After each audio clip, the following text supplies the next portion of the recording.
Hello friends, स्वागत है आपका सहारनपुर जीएस हब में। कैसे हैं आप लोग? आई होप आप लोग अच्छे होंगे और आपकी पढ़ाई लिखाई भी अच्छे ढंग से चल रही होगी। पिछली क्लास के अंतर्गत हमने यूरोप महाद्वीप के बारे में चर्चा की थी।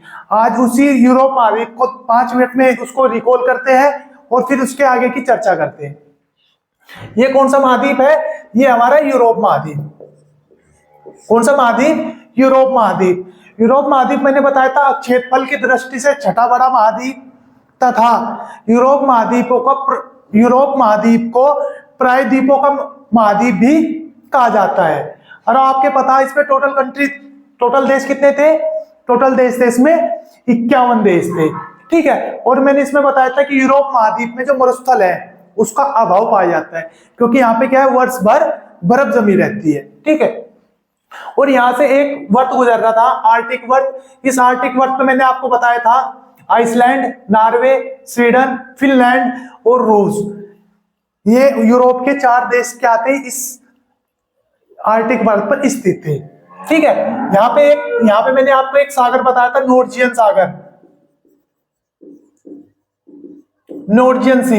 ये हमारा आइसलैंड, ये एन से बनता है नॉर्वे, एस से बनता है स्वीडन, एफ से बनता है फिनलैंड। यहां पे एक सागर था हमारा, कोई बात नहीं, फिर आगे बढ़ते हैं। ये वाला सागर, ये वाला है बाल्टिक सागर। ये कौन सा सागर है? बाल्टिक सागर। ये वाला सागर, ये पूरा का पूरा हिस्सा किसका है? ये पूरा का पूरा हिस्सा है रूस का। ठीक है। और ये देश बताया था मैंने आपको एस्टोनिया, ये बताया था लाटविया, और ये था लुथानिया। ठीक है। लुथानिया के दक्षिण में मैंने आपको एक देश बताया था बेलारूस, बी था बेलारूस, और बेलारूस के बराबर में था पोलैंड। बेलारूस के बराबर में पोलैंड, और बेलारूस के दक्षिण में था यूक्रेन। कौन सा देश था? यूक्रेन। इधर मैंने आपको एक पर्वत बताया था, यूराल पर्वत। यूराल पर्वत से एक नदी निकलती है, यूराल नदी। यूराल नदी के दक्षिण में एक पर्वत और था, काकेसस पर्वत, काकेसस पर्वत। और इसके नीचे था हमारा, यहाँ पे एक झील थी हमारी, इस झील का नाम क्या बताया था मैंने आपको? कैस्पियन सागर। और ये एक सागर यहाँ पे था, काला सागर। ठीक है। इधर ये था हमारा पूरा का पूरा, ये देश है इटली। ठीक है। और इटली के दक्षिण में ये वाला है भूमध्य सागर। ठीक है। और हमारा यहाँ पे जो देश है इन्हें कहते हैं हम, ये तो है बाल्टिक देश, इन्हें कहते हैं बाल्कन देश, क्योंकि यह बाल्कन सागर है ना, तो इन्हें बाल्कन देश कहते हैं। फिर आप इस प्रकार से आगे की ओर बढ़ोगे, इधर था हमारा, इधर कौन सा, इससे भूमध्य सागर के दक्षिण में है अफ्रीका महाद्वीप। कौन सा महाद्वीप? अफ्रीका। जब आप इधर बढ़ोगे तो ये आपको देश देखने को मिलेगा पुर्तगाल, ये स्पेन और ये फ्रांस। पुर्तगाल, स्पेन और फ्रांस, ये हमारा है इधर यूरोप महाद्वीप के पश्चिम में है हमारा अटलांटिक महासागर, उसका भी उत्तरी भाग, उत्तरी अटलांटिक महासागर। ये क्या है? पूरा का पूरा उत्तरी अटलांटिक महासागर। ठीक है। फिर यहाँ पे आपको एक चैनल देखने को मिलेगा जिसे कहते हैं इंग्लिश चैनल। क्या मिलेगा? English channel. जब आप इंग्लिश चैनल से आगे की ओर बढ़ोगे तो आपको देखने को मिलेगा उत्तरी सागर। कौन सा सागर? उत्तरी सागर। ठीक है। फिर जब फ्रांस से आप इधर को देखने को मिलेंगे तो आपको यहाँ 3 देश देखने को मिलेंगे। यहाँ पे क्या मिलेंगे आपको? 3 देश देखने को मिलेंगे। एक देश का तो नाम है बेल्जियम, इसे लिख देते हैं बेल्जियम। एक देश है नीदरलैंड, NE, और एक है हमारा लग्जमबर्ग, LEX, लग्जमबर्ग। ये 3 देश है, इनके बारे में बताता हूं। लग्जमबर्ग के इधर है हमारा एक देश जर्मनी, अच्छा डाल देते हैं जे, लिख देते हैं जर्मनी। जर्मनी के उत्तर में है हमारा डेनमार्क, और ये हमारा का पूरा पूरा कौन सा सागर है? बाल्टिक सागर। ठीक है। फिर मैंने आपको बताया था बाल्टिक देश, इन 3 देशों को हम क्या कहते हैं? इन 3 देशों को कहते हैं बाल्टिक देश। कौन कौन से? एस्टोनिया, लाटविया और लुथानिया, इन्हें क्या कहते हैं? हम बाल्टिक देश कहते हैं। ठीक है। यानी कि हमने कहां तक? जर्मनी और डेनमार्क के मध्य यहाँ पे एक नहर पड़ी, यहां तक पढ़ा था हमने पिछली क्लास में, यहाँ पे एक नहर थी जिसे कहते हैं हम कील नहर। कौन सी नहर पढ़ी, कहां तक पढ़ा था लास्ट क्लास में? तो जर्मनी और डेनमार्क के मध्य एक नहर थी, कील नहर। यहां तक हमने पिछली क्लास में पढ़ चुके थे। कहां तक? कील नहर तक हम क्या कर चुके थे?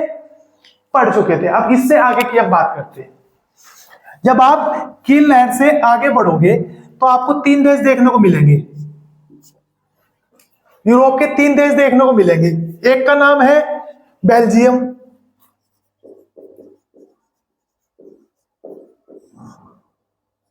एक देश देखने को मिलेगा बेल्जियम। दूसरा देश है नीदरलैंड। कौन सा देश है? नीदरलैंड। और एक देश है लग्जमबर्ग।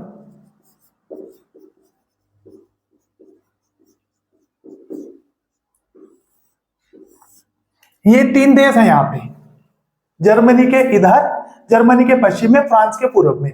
कितने देश है? 3 देश। कौन कौन से? एक है बेल्जियम, एक है नीदरलैंड और दूसरा है लग्जमबर्ग। ठीक है, इन्हें कहते हैं यूरोप के निम्न भूमि के देश। इनको क्या कहा जाता है? इन तीनों देशों को कहा जाता है यूरोप के निम्न भूमि के देश।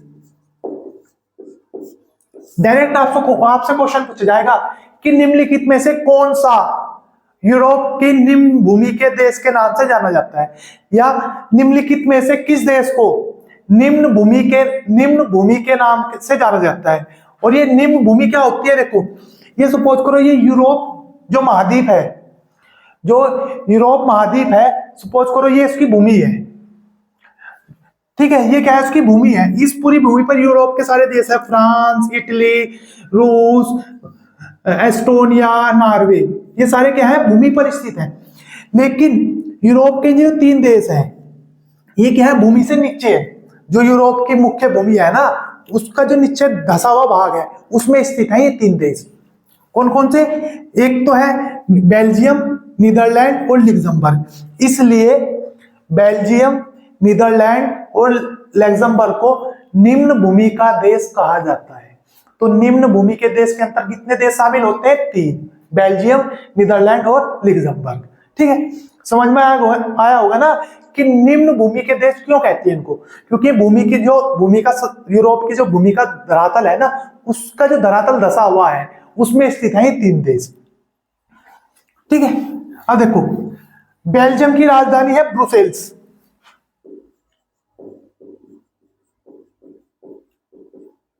बेल्जियम की राजधानी क्या है? ब्रुसेल्स। और नीदरलैंड की राजधानी है Amsterdam.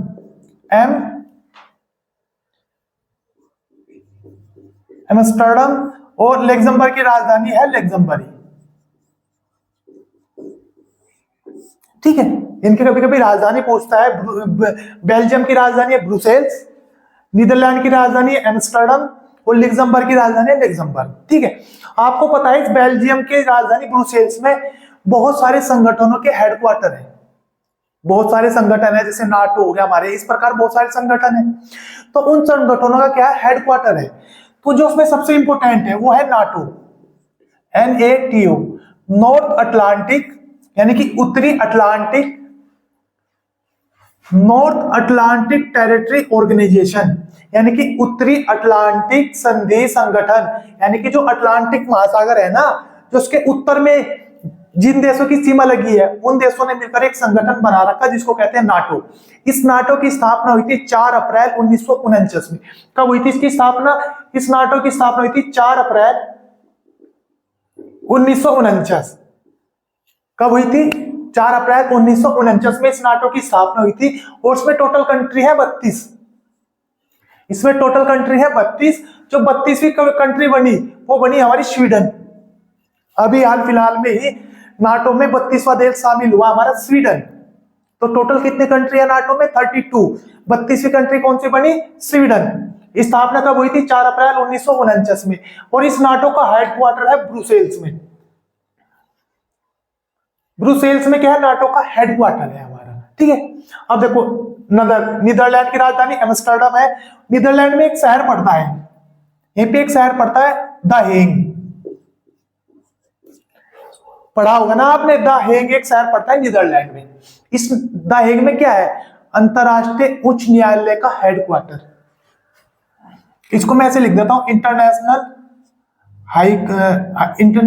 Supreme court headquarter, HSHQ, international supreme court है, यानी कि अंतरराष्ट्रीय उच्च न्यायालय का हेडक्वार्टर कहां से है या मुख्यालय कहां से है, तो नीदरलैंड में एक शहर पड़ता है द हेग, यहीं पे ही इसका हेडक्वार्टर है, ठीक है। और एम्स्टर्डम प्रसिद्ध है हीरो की घिसाई करने के लिए।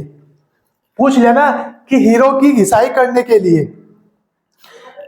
ठीक है, हीरो की घिसाई व कटाई करने के लिए कौन सा शहर प्रसिद्ध है, तो हीरो की घिसाई और कटाई उन पे पॉलिश करने के लिए एम्स्टर्डम प्रसिद्ध है।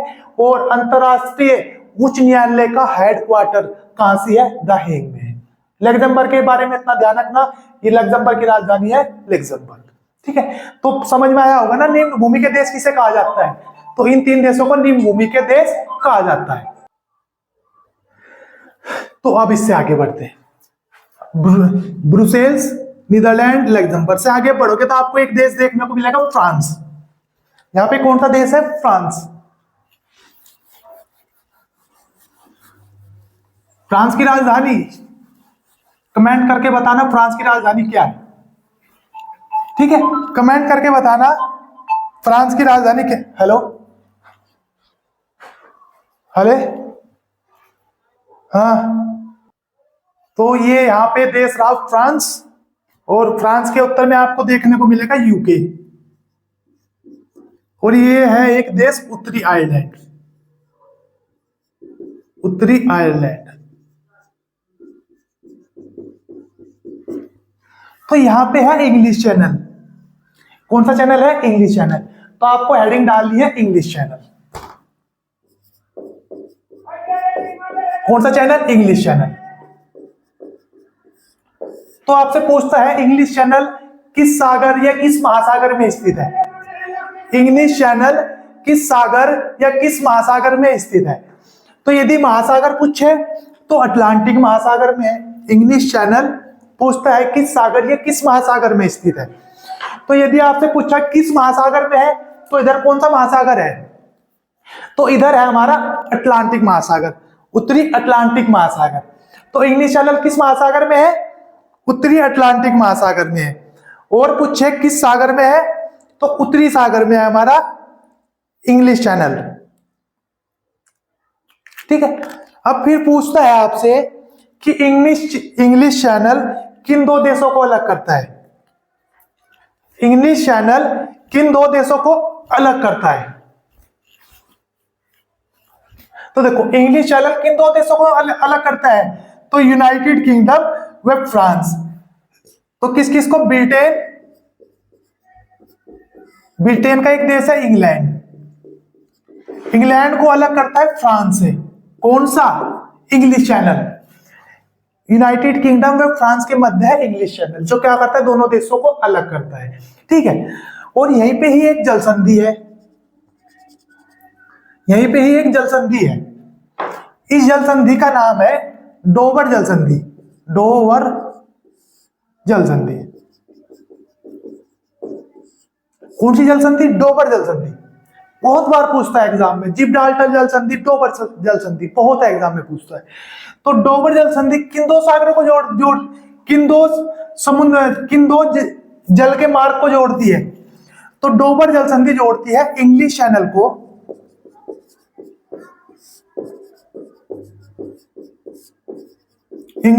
को उत्तरी सागर से, इंग्लिश चैनल को उत्तरी सागर से जोड़ती है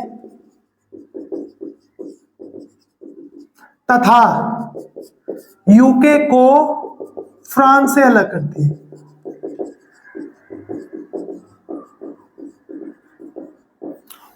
तो यहां पे एक जलसंधि है डोवर जलसंधि। कौन सी जलसंधि है, यूनाइटेड किंगडम और फ्रांस के मध्य एक जलसंधि है जिसे कहते हैं डोवर जलसंधि।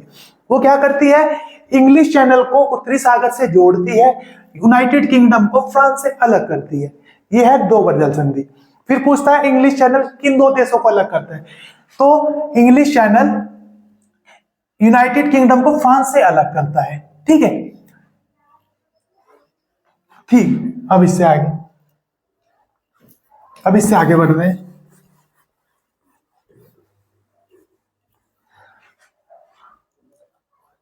आपने दो शब्द सुने होंगे, एक तो यूनाइटेड किंगडम, एक ग्रेट ब्रिटेन। दो शब्द सुने होंगे आपने, एक तो सुना होगा ग्रेट ब्रिटेन, ग्रेट ब्रिटेन, एक सुना होगा यूनाइटेड किंगडम, जिसे कहते हैं यूके, यूनाइटेड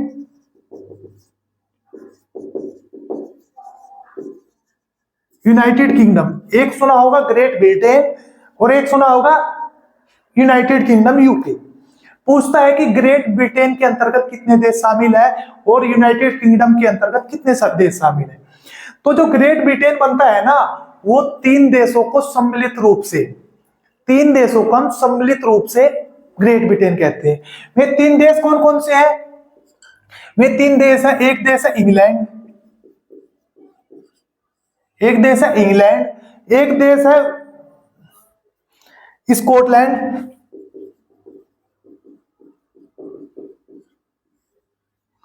एक देश है इंग्लैंड, दूसरा देश है स्कॉटलैंड और तीसरा देश है वेल्स।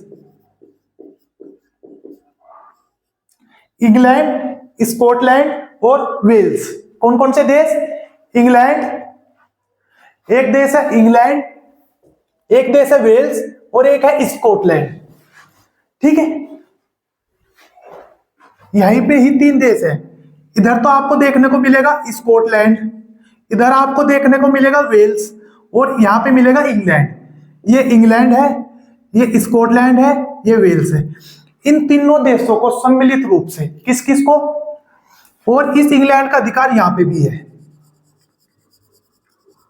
इंग्लैंड, स्कॉटलैंड और वेल्स, इन तीनों देशों को सम्मिलित रूप से ग्रेट ब्रिटेन कहते हैं। तो ग्रेट ब्रिटेन के अंतर्गत कितने देश शामिल होते हैं? तीन देश। कौन कौन से? इंग्लैंड, स्कॉटलैंड और वेल्स। इन्हें क्या कहते हैं? ग्रेट ब्रिटेन कहते हैं। फिर पूछता है कि भाई ये यूके क्या है, यूनाइटेड किंगडम क्या है? तो ग्रेट ब्रिटेन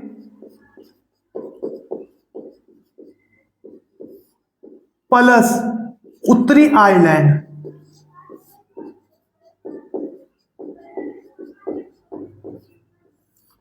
ग्रेट ब्रिटेन व उत्तरी आयरलैंड, इनको ग्रेट ब्रिटेन में उत्तरी आयरलैंड देश को मिलाने पर बनता है यूनाइटेड किंगडम। क्योंकि ये रहा हमारा उत्तरी आयरलैंड और ये रहा हमारा ग्रेट ब्रिटेन। इसे सम्मिलित रूप से स्कॉटलैंड, इंग्लैंड, वेल्स व उत्तरी आयरलैंड, इसको सम्मिलित रूप से तो कहते हैं यूनाइटेड किंगडम यानी कि यूके। किस किस को? स्कॉटलैंड, इंग्लैंड, वेल्स व उत्तरी आयरलैंड, इसको सम्मिलित रूप से तो कहते हैं यूनाइटेड किंगडम। क्या कहते हैं? यूके। और स्कॉटलैंड, इंग्लैंड, वेल्स, इसको कहते हैं ग्रेट ब्रिटेन। इसमें ही बहुत कंफ्यूजन होता है बच्चों को। इसमें क्या बहुत कंफ्यूजन होता है, इसी कंफ्यूजन को दूर करना है। पूछता है बहुत बार है कि हम अंग्रेजों के गुलाम रहे। अंग्रेज सिर्फ इसे कहते हैं यूके को, जो यूके में जो यहाँ के निवासी है ना, क्योंकि ये यूके एक ऐसा देश है जिसने पूरी दुनिया पे राज किया। किस कारण से राज किया? अपनी सोच। यहाँ के लोगों की जो सोच है ना, वो हमसे भी लगभग 100 साल आगे की सोचते हैं। हम तो आज से ज्यादा 1 साल आगे की सोचेंगे, लेकिन जो यूके वाले लोग थे उस समय, वे अपने से 100 साल आगे की सोच थी उनकी, इसलिए उन्होंने पूरी दुनिया पे राज किया। ठीक है, तो उस दुनिया पे राज करने वाले देश को कहते हैं हम यूके। क्या कहते हैं? यूके, यूनाइटेड किंगडम, जिसे हम ब्रिटिश कहते हैं ना, तो वे यही थे। कौन कौन से? स्कॉटलैंड, इंग्लैंड, वेल्स व आयरलैंड, ये इन्हें कहते हैं यूनाइटेड किंगडम यानी कि संयुक्त प्रांत। और ग्रेट ब्रिटेन के अंतर्गत आते हैं इंग्लैंड, स्कॉटलैंड और वेल्स। ठीक है, समझ में आया होगा। अब इससे आगे बढ़ते हैं। इससे आगे जब आप बढ़ोगे तो आपको यहां पे इस प्रकार से फ्रांस और स्पेन की बाउंड्री पर एक खाड़ी दिख रही होगी। यहां पे एक खाड़ी आई है, इसे कहते हैं बिस्केक की खाड़ी। बिस्केक की खाड़ी, क्या कहते हैं, बिस्केक की खाड़ी। तो ये बिस्केक की खाड़ी कहां पर है, तो ये है फ्रांस व स्पेन की बाउंड्री पर। जैसे बंगाल की खाड़ी कहां से है, भारत में है। आपको पता बंगाल की खाड़ी से कितने देश, कितने राज्य लग रहे हैं, पश्चिम बंगाल, उड़ीसा, आंध्र प्रदेश, तमिलनाडु, इधर त्रिपुरा, मेघालय, असम, ये सारे किससे, बंगाल की खाड़ी से लग रहे हैं ना। तो इसी प्रकार यहाँ पे है बिस्केक की खाड़ी। कौन सी है, बिस्केक की खाड़ी। तो बिस्केक पूछता है कि बिस्केक की खाड़ी से लगे हुए देश कौन सा है। तो बिस्केक की खाड़ी से सीमा बनाने वाले देश, एक है फ्रांस, दूसरा देश है स्पेन। फ्रांस व स्पेन देश, ये फ्रांस है, ये स्पेन देश है, ठीक है। फ्रांस व स्पेन देश क्या करते हैं, बिस्केक की खाड़ी पर लगे हुए देश है। बहुत बार पूछता है, इंपोर्टेंट है। हेडिंग बनाना बिस्केक की खाड़ी पर स्थित देश, और लिखना बिस्केक की खाड़ी पर फ्रांस व स्पेन देश स्थित है, ठीक है। अब इससे आगे बढ़ते हैं। जब आप स्पेन से आगे बढ़ोगे तो आपको एक देश देखने को मिलेगा, पुर्तगाल, जहां से वास्को डी गामा आया था, कोई बात नहीं। फिर आप आगे बढ़ोगे, यहीं पे आपको एक जल संधि पढ़ाई थी, जिब्राल्टर जल संधि। कौन सी जल संधि, जिब्राल्टर जल संधि, जो क्या कर रही थी, जो यूरोप को अफ्रीका महाद्वीप से अलग करती है, अटलांटिक महासागर को भूमध्य सागर से जोड़ती है। कौन सी जल संधि थी यहाँ पे, जिब्राल्टर जल संधि। ये जल संधि मैंने अफ्रीका महाद्वीप में ही पढ़ाई आपको, और यूरोप में ही पढ़ा दी, ठीक है। जब आप जिब्राल्टर जल संधि से आगे भूमध्य सागर में प्रवेश करोगे, तो यहाँ पे आपको एक देश देखने को मिलेगा, इटली। कौन सा देश देखने को मिलेगा, इटली। इटली देश का यहाँ पे एक द्वीप है, इसका नाम है सिसिली द्वीप।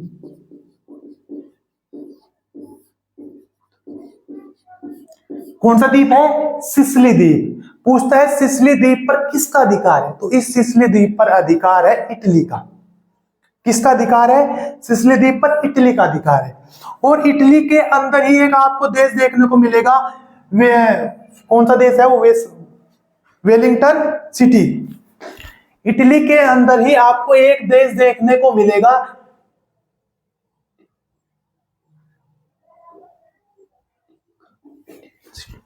इसके अंदर आपको एक देश देखने को मिलेगा, वेटिकन सिटी।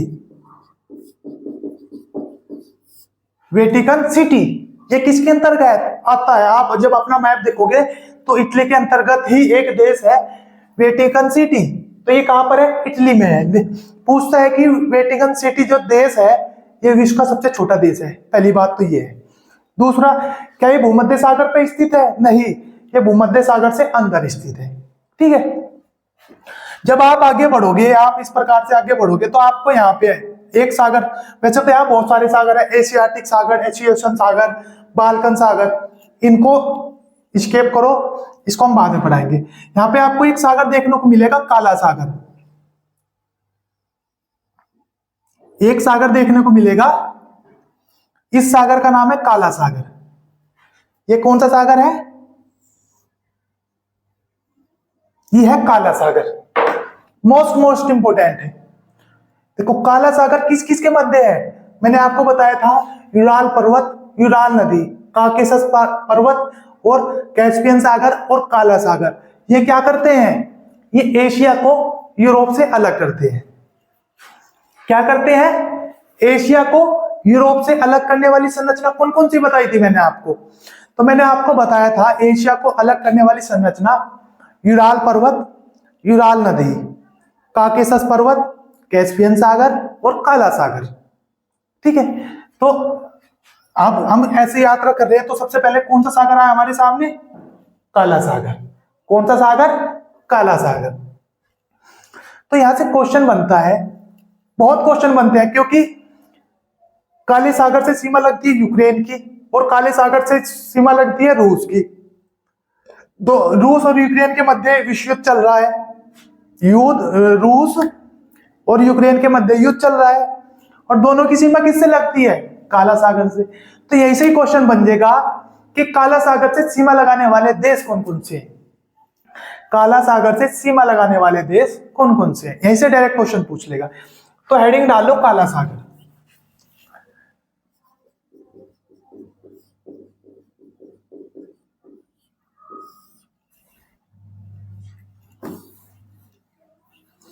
तो काला सागर से देखो एक किसकी सीमा लग रही, एक यूक्रेन की और एक रूस की, दो देश। सबसे पहले जो हमें दिख रहे हैं उनको लिखो, एक रूस, दूसरा देश है यूक्रेन। रूस, यूक्रेन, यहां पे दो देश हैं, इसको मैं 1 नंबर डालता हूं, इसको 2 नंबर। एक देश का नाम है बल्गोरिया, इस देश का नाम है बुल्गारिया, बुल्गारिया, और एक का नाम है रोमानिया,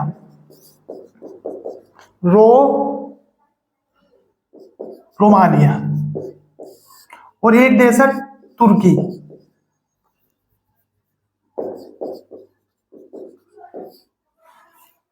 तो ये तो है बल्गोरिया, बल्गोरिया, और ये है रोमानिया। ये है, इधर आपको एक देश मिलेगा तुर्की, यूक्रेन और रूस। यानी कि इन 5 देशों की सीमा किससे लगती है? तो इन 5 देशों की सीमा लगती है हमारी काला सागर से। किस किस की? रूस, यूक्रेन, बल्गोरिया, रोमानिया, तुर्की। ठीक है, इनकी सीमा किससे लग रही है? काला सागर से लग रही है। क्यों इंपॉर्टेंट है? क्योंकि यूक्रेन की सीमा भी लगती है रूस के, और दोनों के बीच क्या चल रहा है? युद्ध चल रहा है, इसलिए क्या हो जाता है? इंपॉर्टेंट हो जाता है। जब आप काला सागर से आगे बढ़ोगे तो आपको मिलेगा कैस्पियन सागर। कैस्पियन सागर, कैस्पियन सागर कोई सागर नहीं है, सिर्फ इसका नाम है कैस्पियन सागर। ये क्या है? झील है। कैस्पियन सागर क्या है? विश्व की सबसे बड़ी झील क्या है? कैस्पियन सागर। ठीक है, जो कहां पर है? यूरोप और एशिया के बाउंड्री पर है। और मैंने आपको बता ही दिया था पहले, एशिया जब पढ़ाया था, कैस्पियन सागर की सीमा पर कौन कौन से देश हैं? एक तो रूस, कजाकिस्तान, तुर्कमेनिस्तान, ईरान और अजरबैजान। कौन कौन से? रूस, कजाकिस्तान, तुर्कमेनिस्तान, ईरान, अजरबैजान। ये 5 देश किसकी सीमा पर थे? 1 2 3 4 5, 5 देश कैस्पियन सागर, 5 देश काला सागर। ठीक है, दोनों इंपॉर्टेंट है। फिर आप बढ़ोगे, इस यूराल पर्वत आएगा, पढ़ाएंगे आगे, यूराल नदी निकलेगी, वो भी पढ़ाएंगे। इस प्रकार से घूम के कहां आ जाओगे आप? यहां पे आ जाओगे। ठीक है, अब यहां पे बढ़ते, यहां पे आओ उपजा, पोलैंड पे। अब हमने भी यात्रा कर ली ना सारी जो इंपॉर्टेंट फैक्ट थे। अब फिर हम दोबारा से कहां आते हैं? पोलैंड पे आते हैं। कहां पे आते हैं? पोलैंड देश में। कहां पर आते हैं इसमें? पोलैंड देश में।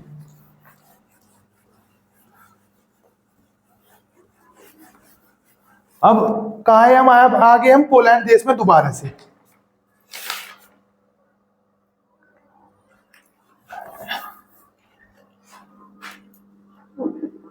इस पोलैंड देश में 2 नदियां बहती है। यहां से एक नदी तो इस प्रकार से निकलती है, एक नदी इस प्रकार से जाती है। इस पोलैंड देश में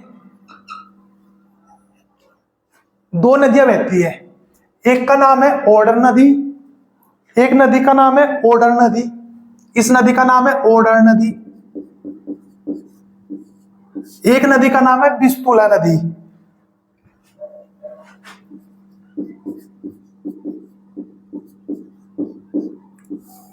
तो ओडर नदी और विस्पुला नदी किस देश की नदी है? ये दोनों की दोनों पोलैंड की नदी है। कहां की नदी है? तो हेडिंग डालो पोलैंड।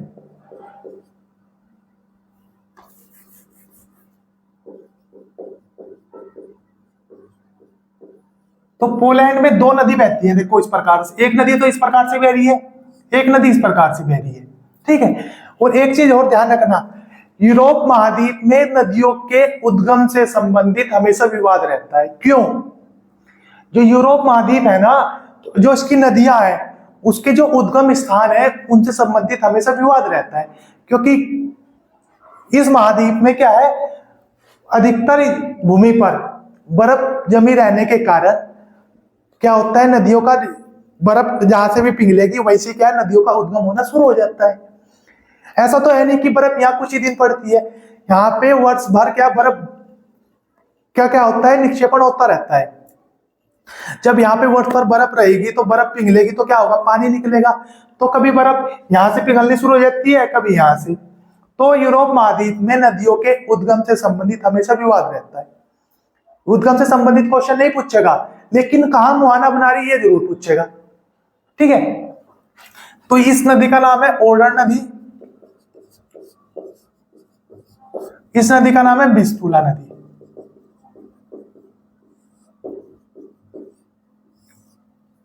ठीक है, तो इस विस्तुला नदी के किनारे एक शहर स्थित है, वारसा।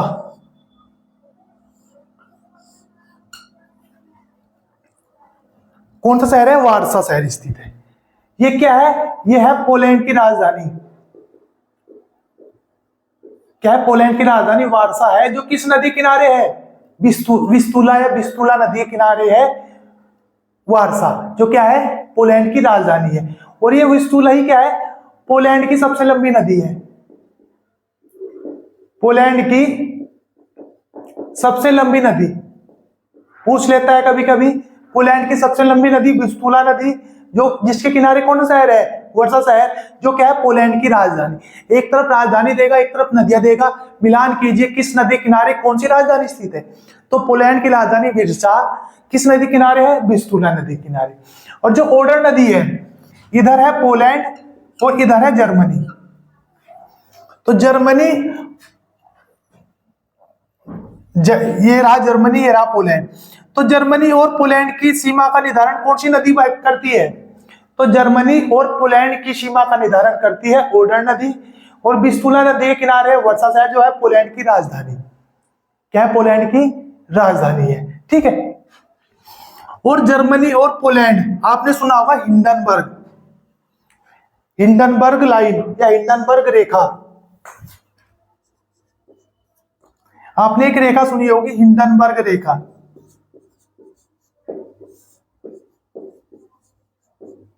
कौन सी रेखा सुनी होगी? हिंडनबर्ग रेखा।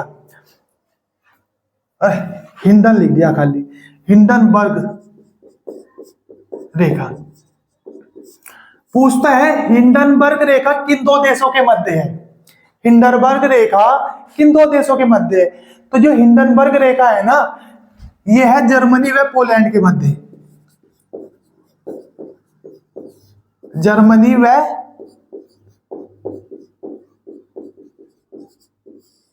पोलैंड। तो जर्मनी व पोलैंड की सीमा का निर्धारण एक रेखा व एक नदी के द्वारा किया जाता है।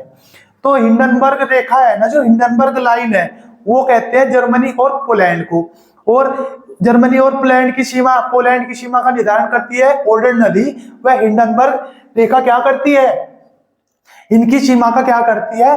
निर्धारण करती है। ठीक है, अब इससे आगे बढ़ते हैं।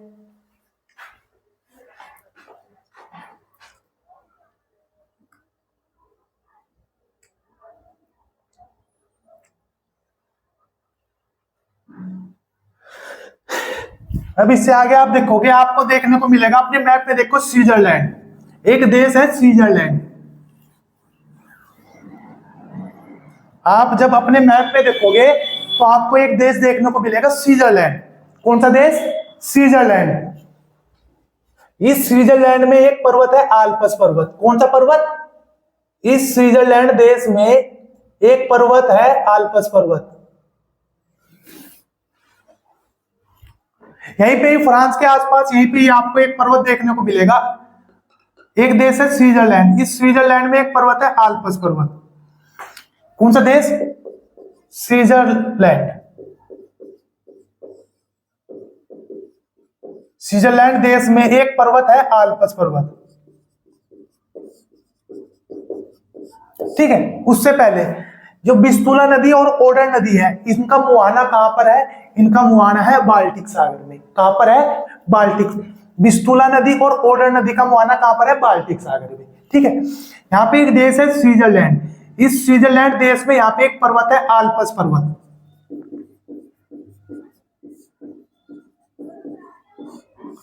इस जो आल्प्स पर्वत का विस्तार वैसे तो बहुत सारे देशों में है, लेकिन जब हम आल्प्स पर्वत डिटेल में पढ़ेंगे तब पढ़ाऊंगा। अभी तो ध्यान रखना, स्विट्जरलैंड में एक पर्वत है आल्प्स पर्वत। इस आल्प्स पर्वत से एक नदी निकलती है, इस आल्पस पर्वत से एक नदी निकलती है इस प्रकार से, इस नदी का नाम है राइन नदी। कौन सी नदी? राइन नदी। ठीक है,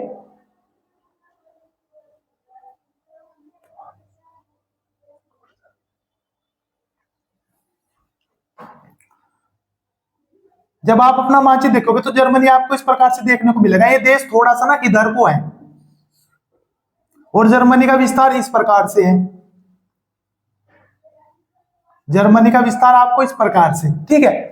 तो जब ये नदी बहती है तो ये नदी कहां पे अपना मुहाना बनाती है? तो राइन नदी अपना मुहाना बनाती है इंग्लिश चैनल में। कहां पे बनाती है? इंग्लिश चैनल में। तो राइन नदी कहां से निकली? आल्पस पर्वत का जो विस्तार स्विट्जरलैंड में है ना, वहां से निकली राइन नदी, जिसने मुहाना कहां पर बनाया? इंग्लिश चैनल में। कहां पे? इंग्लिश चैनल में। नदी का नाम है राइन नदी, ठीक है। इस राइन नदी के एक साइड एक पर्वत है इस प्रकार से। राइन नदी के पूर्व में एक पर्वत है जिसे कहते हैं ब्लैक फॉरेस्ट। ब्लैक फॉरेस्ट, क्या कहते हैं? Black forest. और राइन नदी के इधर भी एक इस प्रकार से एक पर्वत है, एक पर्वत तो रहा जिसे कहते हैं बास जोन्स पर्वत। ये जो ब्लैक फॉरेस्ट है ये तो है जर्मनी में, और जो बास जोन्स पर्वत है ये है फ्रांस में। बास जोन्स पर्वत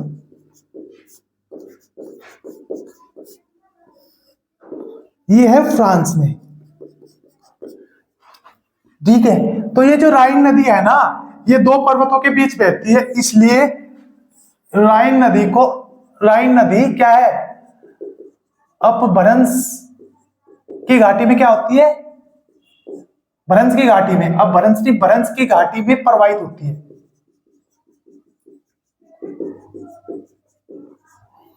तो राइन नदी क्या है? दो पर्वतों के बीच बहती है। एक तरफ है ब्लैक फॉरेस्ट जर्मनी में, एक फ्रांस में है बास जीन्स का पर्वत। इन जब कोई नदी दो पर्वतों के बीच प्रवाहित होती है उसे क्या कहते हैं? भ्रंश घाटी में प्रवाहित होने वाली नदी। तो राइन एक कैसी नदी है? भ्रंश घाटी में प्रवाहित होने वाली नदी है, ठीक है। इस राइन नदी में एक नदी आके मिलती है जिसका नाम है रूर नदी। रूर नदी, कौन सी नदी? रूर नदी। रूर नदी कहां की है? जर्मनी की है। इस रूर नदी की विशेषता यह है, इस नदी से विश्व का सबसे ज्यादा कोयला उत्पादन क्षेत्र है। विश्व का सर्वाधिक कोयला उत्पादन क्षेत्र है। तो विश्व का सबसे ज्यादा कोयला किस नदी से निकाला जाता है? रूर नदी से। रूर कहां की नदी है? जर्मनी की है। रूर किसकी सहायक नदी है? राइन की है। और जब ये राइन नदी रूर नदी मिल जाती है तो अपना मुहाना कहां पे बनाती है? English channel. कहां पे बनाती है? इंग्लिश चैनल में जाकर ये अपना क्या बनाती है? मुहाना बनाती है, ठीक है। तो यही पूछता है बहुत बार, रूर नदी किसकी सहायक नदी है? तो रूर किसकी सहायक नदी है? राइन नदी की। और भारत की रूर नदी किसे कहते हैं? तो भारत का सबसे ज्यादा कोयला किस नदी से प्राप्त होता है? भारत का सबसे ज्यादा कोयला दामोदर नदी से। इसलिए भारत की रूर नदी किसे कहते हैं? भारत की रूर नदी। तो भारत की रूर नदी कहते हैं दामोदर को। और रूर नदी कहां की सहायक नदी है? तो इस रूर नदी की तुलना कर दी हमने भारत की दामोदर नदी से। इस रूर नदी की तुलना किससे कर दी? दामोदर से। क्योंकि भारत में दामोदर नदी से कोयला प्राप्त होती है और विश्व में इस रूर नदी से कोयला प्राप्त होती है। इसलिए भारत की रूर नदी दामोदर नदी, और रूर नदी कहां की नदी है? जर्मनी की, ठीक है। जिससे क्या होता है? सबसे ज्यादा कोयले की प्राप्ति होती है। तो ये था हमारे आज की क्लास में कुछ महत्वपूर्ण टॉपिक यूरोप महाद्वीप के बारे में।